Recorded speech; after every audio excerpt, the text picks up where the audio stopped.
Bismillahirrahmanirrahim. Assalamualaikum warahmatullahi wabarakatuh.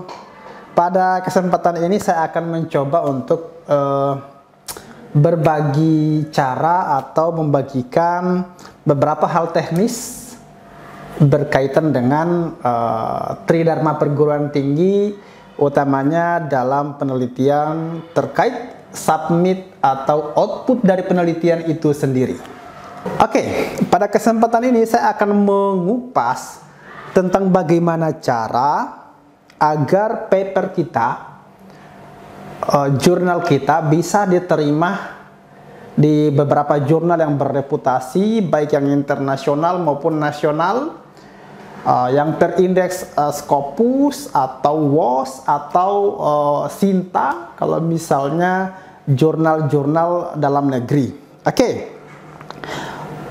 Saya telah merangkum ada 9 cara yang bisa digunakan untuk bisa mempublish jurnal penelitian kita di jurnal-jurnal berreputasi. Tentunya ini adalah bukan hal yang mudah, akan tetapi kita butuh fokus dan konsisten untuk bisa melakukan hal ini. Bahwa suatu hal yang membanggakan ketika misalnya jurnal kita bisa terpublish di jurnal yang berreputasi, di jurnal internasional misalnya, yang terindeks Scopus, Q1, Q2 misalnya, atau Q3 gitu kan.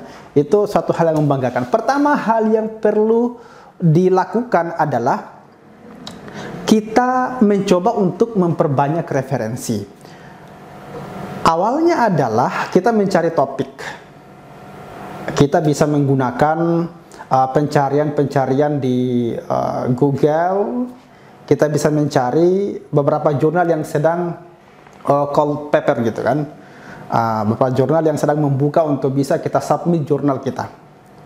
Kemudian di sana kita lihat apakah jurnal-jurnal tersebut sesuai dengan bidang kita. Jika misalnya kita adalah bagian sains, misalnya fisika, kimia, biologi, maka kita cari jurnal yang seperti itu. Ada beberapa jurnal yang sekarang sedang di puncak ya.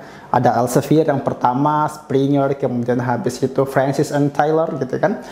Itu jurnal-jurnal yang berreputasi yang kita bisa sasar gitu. Di sana setelah kita temukan topik kita, maka kita mencari jurnal-jurnal dalam publikasi itu, dalam penerbit itu ya, misalnya di Elsevier, di Springer, atau mungkin di Taylor and Francis gitu kan.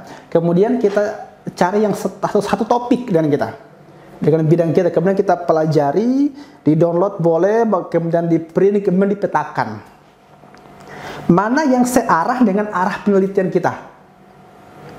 Kita boleh print misalnya, kalau saya melihat dalam beberapa jurnal itu referensinya lumayan banyak, lebih dari 20, bahkan 1 lembar, 2 lembaran itu hanya adalah bagian referensi.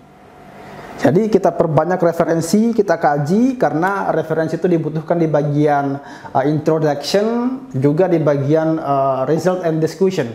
Itu dibutuhkan sekali. Jadi kita perbanyak referensi. Pertama adalah kita baca, kita telusuri mana-mana yang kita bisa jadikan sebagai rujukan.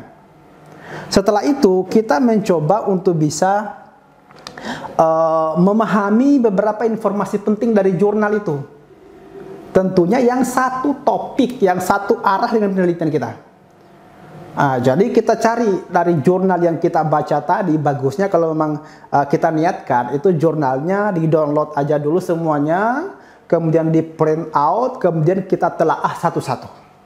Setelah ditelaah satu-satu, silakan kita boleh pakai centang-centang atau mungkin dilingkari, supaya kita bisa petakan bagian mana yang kita mau ambil dari jurnal itu.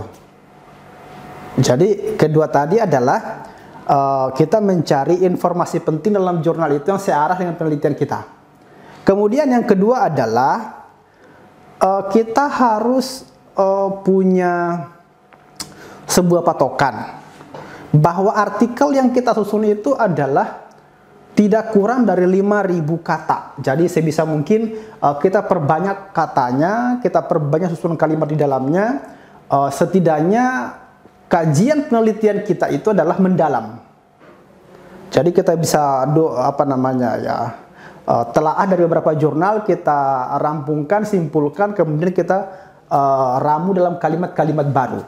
Kemudian berikutnya adalah kita harus punya nilai kebaruan dari jurnal penelitian kita yang disebut dengan novelty. Ada nggak novelty-nya?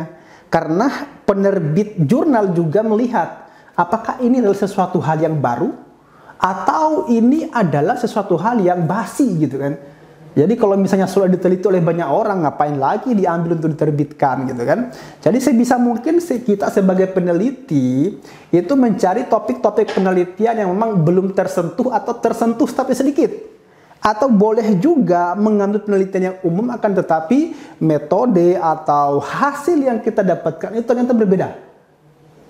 Atau berlawanan dengan prinsip-prinsip umum temuan sebelumnya. Bisa kita gunakan itu. Jadi kita mencari nilai kebaruan dari jurnal itu. Nilai kebaruan itu selanjutnya kita konversi dalam kalimat introduction pengantarnya. Sehingga ketika orang membaca introduction kita itu adalah merasa bahwa there is very important. Ini penting gitu kan. Ini enak dibaca. Jadi sebisa mungkin kalimat kata pengantar atau introduction-nya itu adalah kalimat yang enak dibaca. Ilmiah tapi tetap pembacanya mengerti gitu kan. Oke, kemudian berkaitan dengan novelty ini, novelty itu sebenarnya hasil kajian lanjutan dari telaah tadi. Kita mencari gap ya, selisih atau beda antara penelitian sebelumnya dan penelitian kita. Ketika misalnya itu ada perbedaan, ada gap, ya, maka itu bisa menjadi lahan penelitian baru kita. Setidaknya kita tidak nimbrung dalam penelitian yang sama. Kita mengambil sesuatu hal yang berbeda. Kemudian berikutnya adalah bahwa jurnal-jurnal berreputasi itu menggunakan bahasa internasional, misalnya bahasa Inggris yang paling banyak digunakan sekarang. Kita sebagai orang Indonesia yang punya bahasa Indonesia juga agak sedikit lancar, bahkan mungkin ada yang kurang lancar, kemudian habis itu kita konversi ke bahasa Inggris. Sebisa mungkin ini kita bisa menggunakan beberapa teknik. Misalnya pertama adalah silakan tulis dulu penelitian kita dalam bentuk bahasa Indonesia.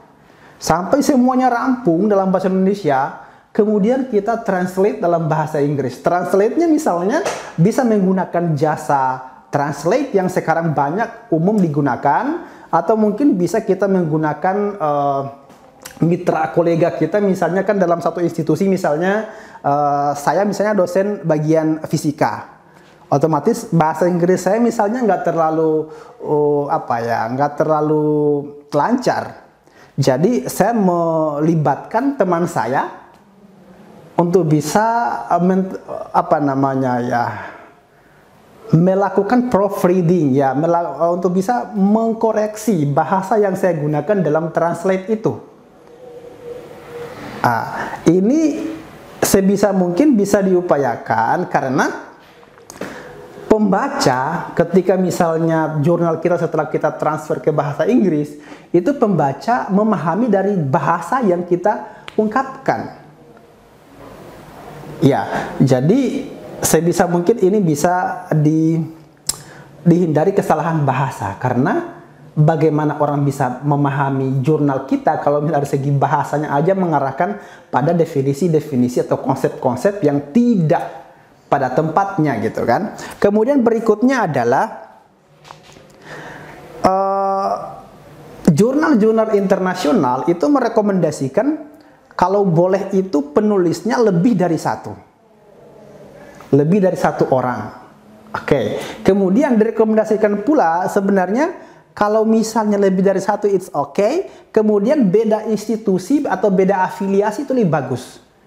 Misalnya saya dari kampus A, mitra penulis saya dari kampus B yang jauh tempatnya misalnya, itu lebih bagus karena setidaknya ada komparasi keilmuan. Kemudian berikutnya adalah dilihat pula tentang jejak penulis. Kalau misalnya kita sudah pernah nulis, jadi untuk jurnal-jurnal yang berreputasi itu melihat jejak penulis. Makanya misalnya peneliti itu punya ORCID, kemudian punya Scopus ID dan lain sebagainya. Itu untuk bisa mengidentifikasi jejak penulis. Paper-paper apa saja yang sudah diterbitkan dan apa korelasinya dengan jurnal yang akan diterbitkan ini. Oke, jadi ini penting. Jadi sebisa mungkin peneliti itu memperbanyak publikasi. Publikasi kalau misalnya belum dalam jurnal berreputasi internasional dalam bentuk Scopus misalnya, yang jurnal nasional boleh. Setidaknya itu akan menjadi dasar pijakan bagi penerbit jurnal untuk melihat reputasi kita dalam penelitian. Jadi tadi jurnal juga akan melihat reputasi. Jadi sebisa mungkin kalau misalnya sasaran kita adalah jurnal yang berreputasi internasional, maka dari sekarang kita sudah mulai membangun reputasi.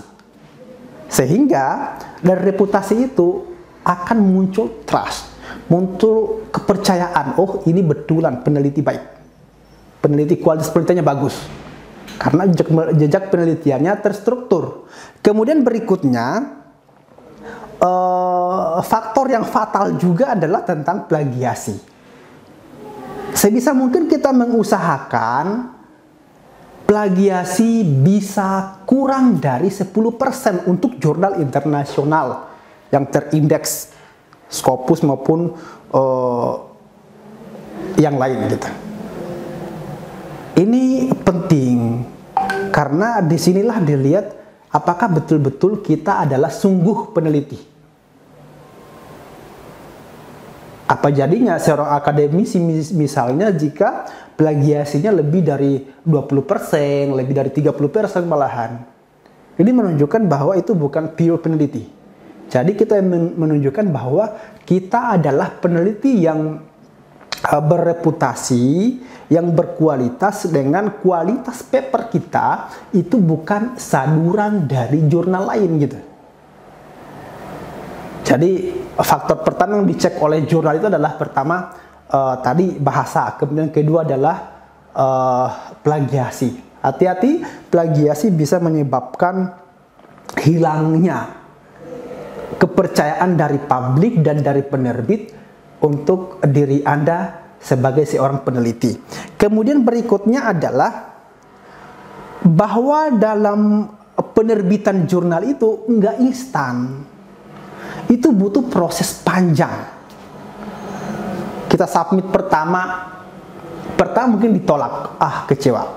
Tapi nggak masalah, kita coba lagi misalnya kita perbaiki, atau mungkin kita dalam penelitian jurnal yang lain kita usulkan itu, kemudian di revisinya banyak sekali, kemudian diperbaiki lagi. Pokoknya sampai kadang untuk menerbitkan satu jurnal yang berindeks Scopus tadi yang punya tingkatan Q1 atau Q2 itu makan bertahun-tahun. Karena kenapa? Di sini penerbit juga nggak mau dirugikan. Dia mau paper yang masuk ke dia, ke penerbit itu adalah betul-betul paper yang berkualitas. Jadi ini penting untuk menunjukkan keseriusan kita dan kualitas keilmuan kita dalam bidang itu. Sehingga kita bisa hadir sebagai seorang peneliti sungguhan yang bisa diakui. Mungkin itu 9 hal pokok ya yang berkaitan dengan penerbitan jurnal dalam beberapa penerbit berreputasi di internasional. Demikian, salam hangat dari saya. Assalamualaikum warahmatullahi wabarakatuh.